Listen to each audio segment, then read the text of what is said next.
মতানৈক্যের সাথে ঐক্য গ্রহণ করে। আসলে এরা হচ্ছে সুবিধাবাদী।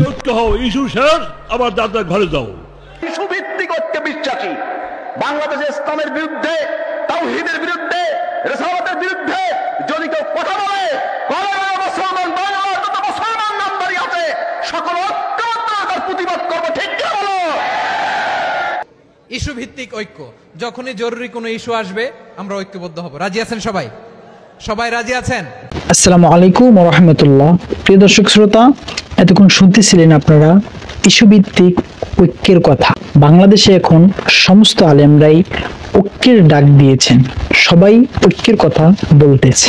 তো আমাদের বাংলাদেশে ঐক্যটা কিভাবে হওয়া প্রয়োজন, আমরা কিভাবে ঐক্যটা হব, ইনশাল্লাহ এ বিষয় সম্পর্কে যে আপনারা স্যার সিনিয়র পীর সাহেব হুজুরের মুখ থেকে যেই ঐক্যের কথা শুনলেন, ইস্যুভিত্তিক ঐক্যের কথা, আসলে এটি কতটুকু বর্তমানে আমাদের এই ঐক্যের বিষয়ে কতটুকু গ্রহণযোগ্য, বা মতানৈক্যের ঐক্য এটা কতটুকু, এবং ইস্যুভিত্তিক ঐক্য এটার গ্রহণযোগ্যতা কতটুকু, আসুন ইনশাল্লাহ বিস্তারিত জেনে নিই।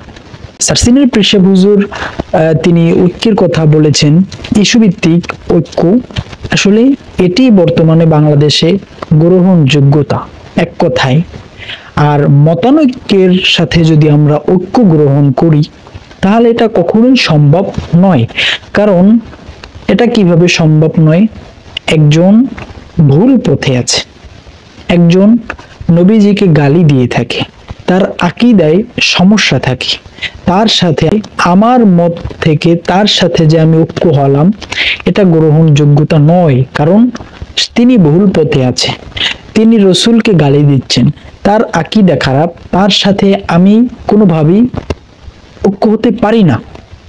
যদি আমি হই সেক্ষেত্রে তাকে আমি তার ভুল শুধরে দিতে পারবো না, তাকে আমি সঠিক পথ বলতে পারবো না, সঠিক কথা বলতে পারবো না। যদি বলি তার সাথে আমার আর ঐক্যটা থাকলো না, ঐক্য ভেঙে গেল। এই জন্য মতানৈক্যের সাথে ঐক্য করা যাবে না। যদি মতানৈক্যের সাথে ঐক্য গ্রহণ করে, কেউ আছে 20 রাকাত, কেউ আছে 8 রাকাত, তারাবি নামাজের কথা বলছি। তো যদি মতানৈক্যের সাথে আমরা ঐক্য হই সেক্ষেত্রে আপনার যারা 20 রাকাত পড়ে, যারা 8 রাকাত পড়ে, এদের যে একটা পর্যালোচনা হয়, যদি মতানৈক্যের সাথে ঐক্য হয় এই পর্যালোচনাটি আর থাকবে না। যার কারণে কোনটি সঠিক কোনটি মিথ্যা ভুল এটি বোঝার আর কোনো পথ রইল না। এই জন্য যদি আমরা ইস্যুভিত্তিক ঐক্য হই, মৌলিক কোনো বিষয় বা ইসলামের ক্ষতি হচ্ছে, নবীকে কেউ অবমাননা করলো, সেক্ষেত্রে আমরা সমস্ত মুসলিম জাতি, আমরা আলেম ওলামারা সবাই ইস্যুভিত্তিক ঐক্য হয়ে, যেভাবে স্যার সিনিয়র পীর সাহেব বলল যে যার যার ঘরে আবার চলে যাবে আমাদের কাজ শেষ হয়ে গেলে, ইস্যুভিত্তিক ঐক্য, হ্যাঁ এটি। আর যদি কেউ মতানৈক্যের সাথে ঐক্য গ্রহণ করে, আসলে এরা হচ্ছে সুবিধাবাদী মৌলবী, এক কথাই এরা হচ্ছে সুবিধাবাদী ভণ্ড।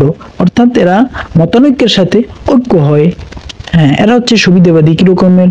কারণ এরা আপনার দেখবেন ঐক্য গ্রহণ করছে, তার সাথে চলতেছে, মিলতেছে, ভুল আকীদা, ভুল সবকিছু তার সাথে উঠা বসা হচ্ছে, তার সাথে চলতেছে, কিন্তু তিনি সেটা শুধরাচ্ছে না, তিনি কিছু বলতেছে না, তার মতে থেকে আবার ভুল পথেও তিনি আছে, তাদের সাথে চলতেছে। আসলে এরা হচ্ছে ভণ্ড এক কথায়। যাই হোক, মতানৈক্যের সাথে যারা ঐক্য করবে এরা হচ্ছে এক কথাই ভণ্ড। এই জন্য মতানৈক্যের সাথে আমাদের ঐক্য করা যাবে না। তাহলে আপনারা বিস্তারিত ভেঙে বুঝিয়ে দিলাম আমাদের কি সমস্যাটা। যারা এভাবে করে আসলে এরা হচ্ছে মূলত ধান্দাবাজ, বা এরা হচ্ছে সুবিধাবাদী পার্টি। যাই হোক প্রিয় দর্শক শ্রোতা, আশা করি আপনারা বুঝতে পারছেন যে আমাদের ঐক্যটা কিভাবে হওয়া প্রয়োজন। সকলকে ধন্যবাদ। আসসালামু আলাইকুম ওয়া রাহমাতুল্লাহি ওয়া বারাকাতুহু।